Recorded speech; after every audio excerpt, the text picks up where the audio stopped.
Welcome to part 2 of what is Seint 3D foundation and how do I apply it. I've created a series of short videos so that you can see step by step what is this and how do I apply each of the individual colors that I've received in my color map. So today we're talking about step 1 of application, which is color correction. If you want to check out the first video in the series, I'll drop it in the description below. It talks about what is 3D cream foundation, who is it good for, and all the things. But if you want to check out how to get started with your application, this is the video for you.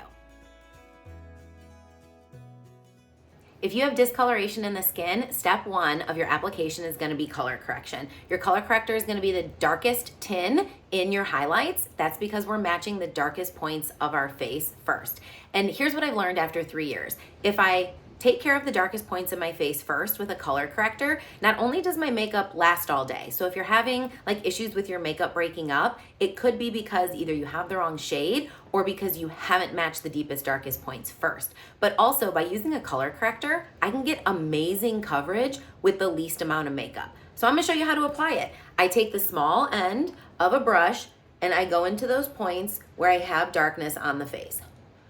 And man, do I have under eye bags today to go with it. So I'm just tapping one little tap at a time, and I am buffing this in, which is this small circular motion, onto the points of discoloration on my face, which for me right now is this darkness that you see under my eye, the scar that I have on my nose. I have some broken capillaries. I have this rosacea on the cheeks. And again, I'm just using this small brush. If you would like to use the larger end of the blush and bronzer brush, like when you get to this area where maybe it's like a larger area, you can do that.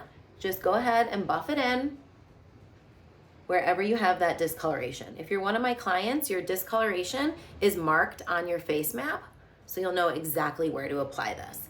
But like I said, you might just have like one little pimple or acne scar, in which case you could take a small brush and just pinpoint those little spots with your color corrector and you could be done. So now I'm gonna take a look. Is there anywhere else that I wanna color correct? You can see how much of a difference it makes just from one side to the other.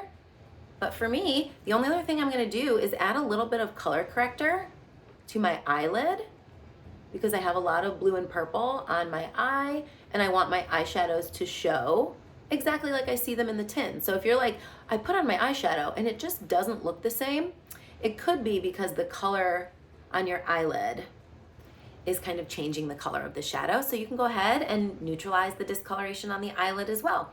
But that's it, that's color corrector. You target those points of saturation, those points of discoloration on the face with a small buffing motion in a light layer, and you're good to go. Be sure to tune in next week when we talk about applying your main highlight shade, which is also known as your foundation shade. As always, thank you guys for being here, and I look forward to seeing you again soon.